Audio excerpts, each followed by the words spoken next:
बिस्मिल्लाहिर्रहमानिर्रहीम। अस्सलामु अलैकुम नादरीन मोहतरम, आप देख रहे हैं आज तक न्यूज़ और मैं हूं समी।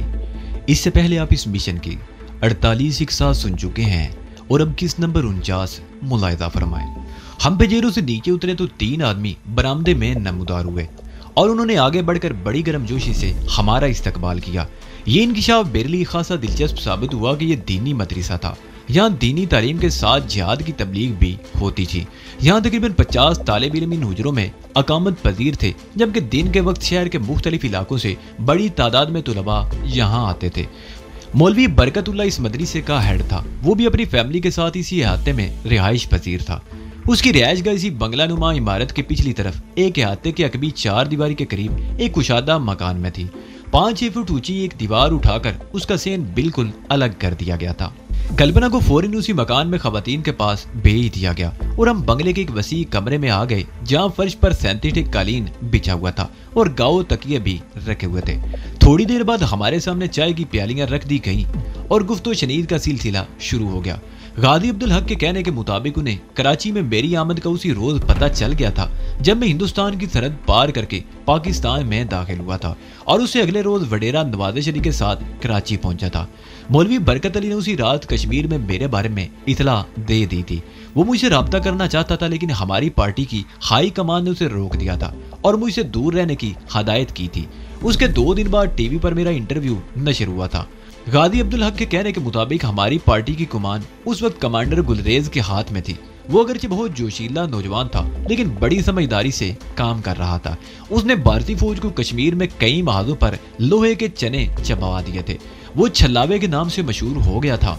एक रात श्रीनगर में कुछ छापामार कार्रवाई करता तो सुबह बांदीपुरा में उसकी मौजूदगी की इतला मिलती। मेरी अदम मौजूदगी में कश्मीर में आज़ादी की तहरीक में बड़े नशीबो फराज आए थे। हमारे कई पुराने मुजाहिदीन अपनी सरजमीन की हुर्मत पर कुर्बान हो चुके थे। लातादाद नए पुरजोश और वलवला अंगेज नौजवान तहरीक में शामिल होकर भारतीय फौजियों के सामने सीसा पिलाई हुई दीवार बने हुए थे। गाजी अब्दुल हक के कहने के मुताबिक कश्मीर में मुजाहिदीन की 4 तंजीमें मिलकर एक बड़ी कार्रवाई का मंसूबा बना रही थी और उसके लिए उन्हें चंद ऐसे नौजवानों की जरूरत थी जो वादी से बाहर रहकर उस मंसूबे पर काम कर सके। उस सिलसिले में मेरा नाम भी उनके सामने था, लेकिन वो लोग अभी उस मंसूबे को हतमी शक्ल नहीं दे पाए थे कि उन्हें वडेरे नवाज़ शरीफ की कोठी पर राकटों से हमले की इतला मिली। मैं उस हमले में बच गया था और पुलिस की एक पार्टी मेरी हिफाजत पर मामूर कर दी गई थी, लेकिन मौलवी बरकतुल्लाह ने भी अपने आदमियों के जरिए खुफिया तौर पर मेरी निगरानी शुरू करा दी थी। उधर श्रीनगर में भी हमारी हाई कमान ने अपने मंसूबे पर अमल करने का फैसला कर लिया। उस मंसूबे को पाए तकमील तक पहुंचाने के लिए असला और गोले बारूद की जरूरत थी। रूस के शिकंजे से आजाद होने वाली वस्ती एशियाई इस्लामी रियासतों में असला और गोला बारूद के अंबार लगे हुए थे। उन रियासतों को अपनी इक्तिसादी और माली हालत को सहारा देने के लिए सरमाए की जरूरत थी और बाद रियासतें ये असला फरोख्त करके मुख्तलिफ ममालिक से सरमाया और जरूरत की चीजें हासिल कर रही थी। हमारी हाई कमान ने भी ऐसी ही एक वस्त एशियाई रियासत से असला और गोला बारूद का बंदोबस्त कर लिया था और उस गोले बारूद को कश्मीर तक पहुंचाने के लिए कम अज कम 2 ऐसे आदमियों की जरूरत थी जो वादी के चप्पे चप्पे से वाकिफ हो और हवाई जहाज में उस इलाके की निशानदेही कर सके जहां असला गिराया जाना था। उस मकसद के लिए मेरा और तरमेज नामी एक नौजवान का इंतखाब किया गया था। तरमेज उन दिनों बारामूला में था। उसे इतला भिजवा दी गई थी कि वो आजाद कश्मीर की तरफ से होता हुआ कराची पहुंच जाए। गाजी अब्दुल हक मुझसे राब्ते के लिए खुद कराची आ गया था और उसने मुझसे राब्ता करने में देर नहीं लगाई थी और इस वक्त वो मेरे सामने बैठा उस मंसूबे की तफसीलात बयान कर रहा था। मंसूबा बड़ा खौफनाक था। गाजी अब्दुल हक की इतला के मुताबिक भारत कारगिल की तरफ से पाकिस्तानी इलाके में वाहिद चंद ऐसी पहाड़ियों चोटियों पर कब्जा करने का मंसूबा बना रहा था जो दिफाई एतबार से बड़ी अहमियत की हामिल थी। उन चोटियों पर कब्जा करके पाकिस्तान को उस तरफ से मफलूज किया जा सकता था। पाकिस्तान भी भारत के उस मंसूबे से बेखबर नहीं था। उसने भी कारगिल के दूसरी तरफ अपने इलाके में दिफाई तैयारियां शुरू कर दी थी। श्रीनगर से कारगिल पहुंचने का वाहिद रास्ता वो हाईवे था जो दर्रे जोजिला, द्रास और लद्दाख से होता हुआ कारगिल तक पहुंचता था। हमारे मुजाहिदीन का मंसूबा यह था कि भारत जैसे ही कारगिल की तरफ अपनी कार्रवाई शुरू करे, उस हाईवे को ब्लॉक करके उसकी सप्लाई लाइन काट दी जाए और उससे पहले मुजाहिदीन की एक बड़ी तादाद लद्दाख से आगे पहुंचा दी जाए ताकि भारतीय फौज के लिए ज्यादा से ज्यादा मुश्किलात पैदा की जा सके।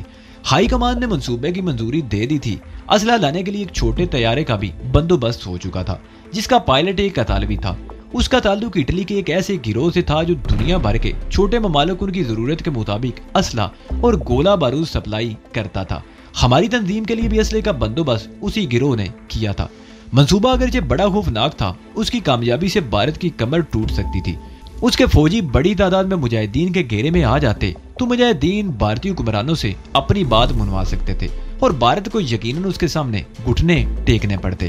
ہم رات کو دیر تک بیٹھے اس منصوبے کے حوالے سے باتیں کرتے رہے۔ مجھے کلپنا کی بھی پریشانی تھی۔ میں نے جب غازی عبدالحق سے اس کا ذکر کیا تو وہ مسکراتے ہوئے بولا، اس کی تمہیں فکر نہیں کرنی چاہیے، وہ یہیں رہے گی مولوی برکت اللہ کی فیملی کے ساتھ۔ وہ چند لمحوں کو خاموش ہوا، پھر بات جاری رکھتے ہوئے کہنے لگا، سونا مار کے قریب مقررہ مقام پر اسلحہ گرانے کے بعد تمہارا جہاز واپس چلا جائے گا اور اس کے بعد تم کراچی واپس آ جاؤ گے۔ اس کے بعد صورتحال بڑی حد تک تبدیل ہو چکی ہوگی۔ تم اگر چاہو تو یہاں رہ کر بھی تحریک کے لیے خدمات انجام دے سکو گے۔ اگلے روز میں نے کلپنا سے اس منصوبے کا ذکر کیا تو وہ پریشان ہوگی۔ کیا تم مجھے چھوڑ کر چلے جاؤ گے؟ اس نے میرے چہرے پر نظریں جما دی۔ مجبوری ہے، میں نے کہا۔ تم جانتی ہو کہ میں نے اپنی زندگی اپنے وطن کی آزادی کے لیے وقف کر رکھی ہے۔ میں کشمیر سے باہر بھی رہا تو اپنے کاز کے لیے کام کرتا رہا اور اب مجھے ایک اور موقع مل رہا ہے۔ مجھے اپنے مشن کی کامیابی کے لیے تمہاری دعاؤں کی ضرورت ہے۔ میں واپس آؤں گا اور پھر ہم دونوں۔ کیا میں تمہارے ساتھ نہیں جا سکتی؟ اس نے میری بات کاٹ دی۔ نہیں، میں نے جواب دیا، اگر کوئی زمینی مشن ہوتا تو میں تمہیں کبھی بھی یاد نہ چھوڑتا، لیکن مجبوری ہے۔ اس روز شام سے ذرا پہلے ایک فوٹوگرافر میری تصویریں کھینچ کر لے گیا۔ اس کے اگلے روز ترمیز بھی کراچی پہنچ گیا۔ وہ بڑی گرم جوشی سے مجھ سے ملا۔ ہم کشمیر میں کئی مارکوں میں اکٹھے رہ چکے تھے۔ ایک ہفتے میں ہمارے پاسپورٹ تیار ہو گئے اور ویزے بھی لگ گئے۔ ہماری تمام تیاریاں مکمل ہو چکی تھی۔ ہمیں ہر طرح کی بریفنگ دی جا چکی تھی اور جب میں کلپنا سے مل کر رخصت ہونے لگا تو وہ والہانہ انداز میں مجھ سے لپٹ گئی۔ اس کی آنکھوں میں آنسو آ گئے تھے، میری آنکھیں بھی بھیگ گئی تھی۔ میرے دل میں اچانک یہ خیال آیا کہ میرے اس مشن کا انجام نہ جانے کیا ہو، میں زندہ واپس آتا بھی ہوں یا نہیں، میرے بعد کلپنا کا کیا ہوگا۔ میں یہ سب کچھ سوچتا ہوا کلپنا سے رخصت ہو گیا۔ جہاز نے ٹیک آف کیا تو میرا دل اچھل کر حلق میں آ گیا۔ میں زندگی میں پہلی مرتبہ ہوائی جہاز میں بیٹھا تھا۔ میں دیر تک آنکھیں بند کیے بیٹھا رہا اور اپنی کیفیت پر قابو پانے کی کوشش کرتا رہا۔ پرواز ہموار ہوئی تو میں نے آنکھیں کھول دی۔ ہماری منزل الماتا تھی۔ ایئرپورٹ پر 2 آدمی ہمارے استقبال کو موجود تھے۔ ہم رات 9 بجے کے قریب الماتا پہنچے۔ وہ دونوں میں شہر کے نواح میں واقع ایک مکان میں لے گئے۔ پہلے کھانا اور پھر اس کے بعد سبز کیبے سے ہماری تبادلہ کی گئی۔ اب تم لوگ آرام کرو، ہم صبح 6 بجے یہاں سے روانہ ہو جائیں گے، ان دونوں میں سے ایک نے کہا اور وہ ہم سے ہاتھ ملا کر رخصت ہو گئے۔ اس مکان میں صرف ایک بوڑھا رہ گیا تھا، اس کی عمر 70 سے کچھ اوپر ہی رہی ہوگی۔ چہرے پر جوریوں نے مکڑی کا جالا سا تان رکھا تھا۔ بوڑھے نے ہمیں صبح 5 بجے جگا دیا۔ میں کمرے سے باہر نکلا تو اطراف کا منظر دیکھ کر حیران رہ گیا۔ یہ مکان ایک چھوٹی سی پہاڑی پر تھا، چاروں طرف اونچے درخت اور سبزہ تھا، دور پہاڑوں کی برف پوش چوٹیاں تھی۔ مجھے کشمیر کی وادی یاد آ گئی، ایسے حسین مناظر وہیں دیکھے جا سکتے تھے۔ ہم ناشتے وغیرہ سے فارغ ہو کر تیار ہو گئے۔ ہمارے دونوں میزبان ٹھیک 6 بجے پہنچ گئے اور ہم بوڑھے سے رخصت ہو کر ان کے ساتھ کھلی چھت والی جیپ پر سوار ہو گئے۔ پہاڑوں میں بل کھاتی ہوئی سڑک اگر پختہ تھی، لیکن بعض مقامات پر نہایت خطرناک موڑ اور گھاٹیاں تھی، اس لیے جیپ کی رفتار بھی زیادہ تیز نہیں تھی۔ ہمارا سفر تقریباً دن بھر جاری رہا۔ ہم فردنزے اندزان اور کو کندھے سے ہوتے ہوئے بلاخر شام کا اندھیرا پھیلنے کے تھوڑی دیر بعد مرغاب پہنچ گئے۔ مرغاب کو شہر نہیں، ایک بڑا قصبہ کہا جا سکتا تھا۔ اس کی آبادی سرسبز پہاڑیوں پر ادھر ادھر بکھری ہوئی تھی۔ ہماری جیپ شہر کے مرکزی بازار سے ہوتی ہوئی دوسری طرف نکل گئی اور بلاخر ایک مرتبہ بڑی حویلی میں داخل ہو کر رک گئی۔ اس حویلی کی دیواریں کسی قلعے کی فصیل کی طرح بہت مضبوط اور اونچی تھی۔ چاروں کوندوں پر واچ ٹاور کی طرح برج بنے ہوئے تھے۔ بعد میں پتا چلا کہ یہاں کسی زمانے میں قبیلے کے سردار کی رہائش ہوا کرتی تھی۔ جب کمیونزم کا تسلط ہوا تو حویلی پر حکومت نے قبضہ کر لیا اور سوویت یونین کو شکست و ریخت کے بعد یہ ریاست آزاد ہوئی تو یہ حویلی اس علاقے کے ایک بااثر آدمی کے قبضے میں آ گئی۔ حویلی کی عمارت بہت شاندار تھی، اس میں کئی کمرے تھے۔ یہاں 3 آدمی پہلے سے موجود تھے۔ ہم دن بھر کے سفر سے بری طرح تھک گئے تھے۔ گرم گرم قہوے سے ہماری تبادلہ کی گئی۔ رات کا کھانا کھانے کے بعد ہم جلدی سو گئے۔ صبح 7 بجے میں بیدار ہو گیا۔ ترمیز ابھی تک سو رہا تھا۔ میں حویلی کی عمارت سے نکل کر لان میں آ گیا۔ بڑی دبیز اور ملائم گھاس تھی، کئی اقسام کے پھولوں کے پودے تھے، ایک طرف گلاب کے پھولوں کا تختہ تھا۔ مجھے اعتراف کرنا پڑا کہ گلاب کے اتنے حسین پھول میں نے کبھی نہیں دیکھے تھے۔ یہ حویلی بھی کسی قدر بلندی پر تھی इतराव में दूर दूर तक बुलंद पहाड़ों की चोटियां थी। बाल चोटियां बर्फ से ढकी हुई थी और सुबह की नरम धूप में बर्फ इस तरह चमक रही थी कि उन पर निगाह टिकाना मुश्किल हो रहा था। हमारे दोनों मेजबान भी रात उसी हवेली में रहे थे। 9 बजे के करीब हम सब ने नाश्ता किया और उसके थोड़ी देर बाद 2 और आदमी वहां पहुंच गए। उनमें से एक बहुत ही बारूद शख्सियत का मालिक था, वो नासिर था। हमें एक बहुत बड़े कमरे में ले जाया गया और उस कमरे को देखकर मेरी आंखें मारे हैरत के फटी की फटी रह गई। यहाँ हर किस्म के असले और गोले बारूद के अंबार लगे हुए थे। नासिर वही शख्स था जिसने यहाँ हमारे लिए असले का बंदोबस्त किया था। उसने हमें असले की 2 पेटियां भी दिखाई जो हमें ले जानी थी। उनमें ऑटोमेटिक राइफलें, मॉर्टर गन्ने, लाइट मशीन गन्ने, एंटी एयरक्राफ्ट गन्ने, रॉकेट लॉन्चर, लातादार रॉकेट मॉर्टर गन्नों के गोले और बड़ी मिकदार में एमुनेशन शामिल था। हवेली के दूसरे कमरों में भी असला और गोला बारूद के अंबार लगे हुए थे। शाम से जरा पहले असले की कुछ पेटियां एक ट्रक पर लाद कर किसी तरह रवाना कर दी गई और उसके 1 घंटे बाद हम भी जीप पर रवाना हो गए। आड़े तिरछे बल खाते हुए पहाड़ी रास्तों पर 1 घंटे का ये सफर खासा दुश्वार साबित हुआ। हमारी मंजिल पहाड़ियों में गिरा हुआ वो छोटा सा मैदान था जहाँ डिकोटा किस्म का एक त्यारा भी खड़ा था। दराज का नासिर और एक और आदमी पहले से वहां पहुंच चुके थे। असले की पेटियां जहाज पर लादी जा चुकी थी। जहाज का पायलट एक नौजवान अतालवी थी। सलवानो इस किस्म के कई खतरनाक मिशन अंजाम दे चुका था। उसे ऐसे कामों का खासा तजुर्बा था। मैदान में 2 कमरों पर मुश्तमिल एक छोटी सी इमारत भी थी और नासिर उस इमारत के एक कमरे में बैठा हुआ था। उसके सामने पुरानी सी मेज पर एक ताकतवर ट्रांसमीटर रखा हुआ था। 10 बजे के करीब उस ट्रांसमीटर पर सिग्नल मौसूल हुआ। नासिर ने कॉल रिसीव की, चंद मिनट तक बात करता रहा, फिर ट्रांसमीटर बंद करके उठ गया। क्लियरेंस सिग्नल मिल गया है, अब तुम लोग रवाना हो जाओ, वो हमें इशारा करते हुए बोला। हम इमारत के सामने खड़े हुए जहाज के करीब आ गए। जहाज में पायलट की सीट के पीछे सिर्फ 2 सीटें थी। बाकी हिस्से में असले और गोला बारूद की पेटियां रखी हुई थी। हमारे बैठते ही पायलट सलवानों ने भी अपनी सीट संभाल ली। ऊपर रैक पर पैराशूट रखे हुए हैं, वो बांध लो, उसने हमारी तरफ देखते हुए कहा। हमने पैराशूट उतार लिए। सलवानों को अपनी सीट से उठना पड़ा। पैराशूट बांधकर उसने हमें समझा दिया कि जरूरत पड़ने पर इन्हें किस तरह खोला जा सकता है और फिर वो अपनी सीट पर बैठ गया। वो मैदान ज्यादा बड़ा नहीं था, चारों तरफ पहाड़ियां थी और मुझे हैरत थी कि ये त्यारा यहाँ किस तरह उतरा होगा। इंजन स्टार्ट हुआ और त्यारा मैदान में दौड़ने लगा। उसकी रफ्तार बढ़ती गई और फिर वो मेंढक की तरह फुदक कर फिजा में बुलंद हो गया। मेरा दिल घबरा सा गया। मेरा ख्याल था कि त्यारा किसी वक्त भी किसी पहाड़ी से टकरा जाएगा, लेकिन सलवानो मायर पायलट था। वो बड़ी होशियारी से त्यारे को ऊपर उठाए हुए पहाड़ियों के उस हिसार से निकालता हुआ ले गया। फिजा में 1-2 चक्कर लगाने के साथ त्यारा बदस्तूर बुलंदी इख्तियार करता रहा और बिलाकर उसका रुख पामीर के बुलंद सिलसिला को की तरफ मुड़ गया। हम पामीर की 25,000 फुट बुलंद चोटी पार करके पाकिस्तान की फिजाई पट्टी से होते हुए कश्मीर की फिजा में आ गए। हमें जमीन पर उस जगह की तलाश थी जहां में असला की पेटियां गिरानी थी। पेटियों के साथ पैराशूट लगे हुए थे, इसलिए पेटियों के जमीन पर गिरकर टूटने का कोई खतरा नहीं था। हमें जमीन से रोशनी के मखसूस सिग्नल की तलाश थी, लेकिन उससे पहले कि हम अपनी मंजिल का सुराग लगाते, हमारा त्यारा एयर पॉकेट में फंस गया। हवा के क्यामत खेज झोंके त्यारे को उसके रास्ते से हटाकर किसी और तरफ ले गए।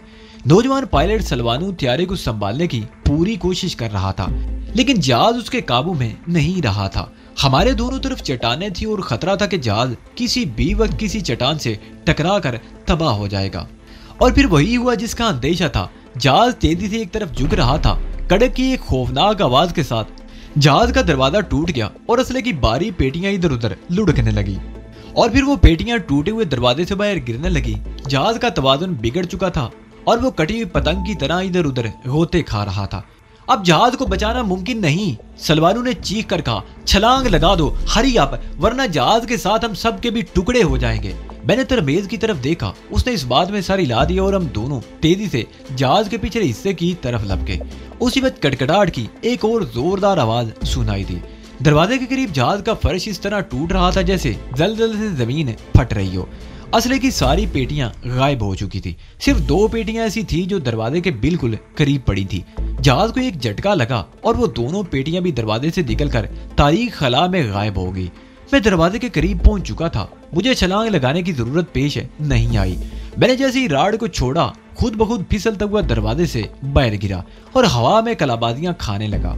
जहाज से गिरने के बाद मैं जमीन तक किस तरह पहुंचा था उसकी तफसील आप मेरी इस कहानी के शुरू में पढ़ चुके हैं। यहाँ मैं उन्हें दोहराना जरूरी नहीं समझता।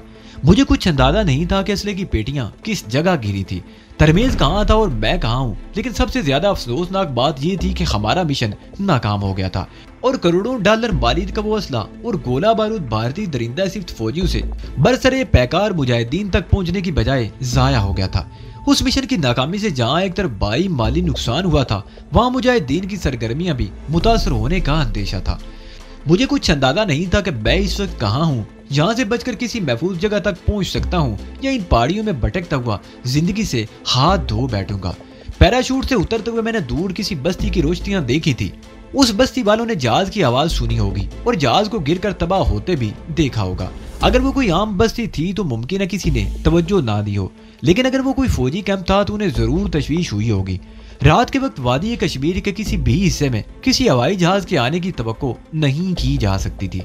दिल्ली पठानकोट से श्रीनगर के लिए इंडियन एयरलाइन की परवाज दिन के वक्त आती थी और यही परवाज कारगिल और लिया का चक्कर भी लगाती थी, लेकिन रात के वक्त तो किसी परवाज का सवाल ही पैदा नहीं होता था। अगर वो रोशनियां किसी फौजी कैंप की थी तो मुमकिन है कोई पार्टी तबाह होने वाले जहाज की तलाश में रवाना हो चुकी हो या रवाना होने वाली हो। मैं कुछ देर वहां बैठा रहा, फिर उठकर पहाड़ी पर चढ़ता चला गया। एक जगह रुककर नशीब में देखने लगा, लेकिन जाहिर है तारीकी में कुछ दिखाई नहीं दे रहा था। मैं तरमीज का खाना लेकर पुकारने लगा। मेरी आवाज पहाड़ों में बाज़गिश करती रही, लेकिन जवाब में कोई आवाज सुनाई नहीं दी।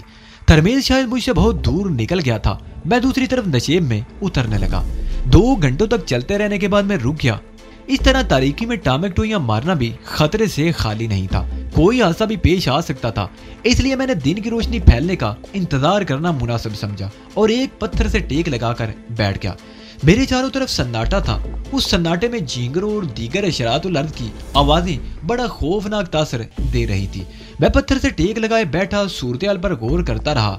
असला और गोले बारूद के उस नुकसान से इस इलाके में मुजाहिदीन की सरगर्मियां मुतासर हो सकती थी और ऐन मुमकिन है हमारी हाई कमान का वो मंसूबा भी नाकाम हो जाए जिसके लिए इतनी मेहनत की गई थी।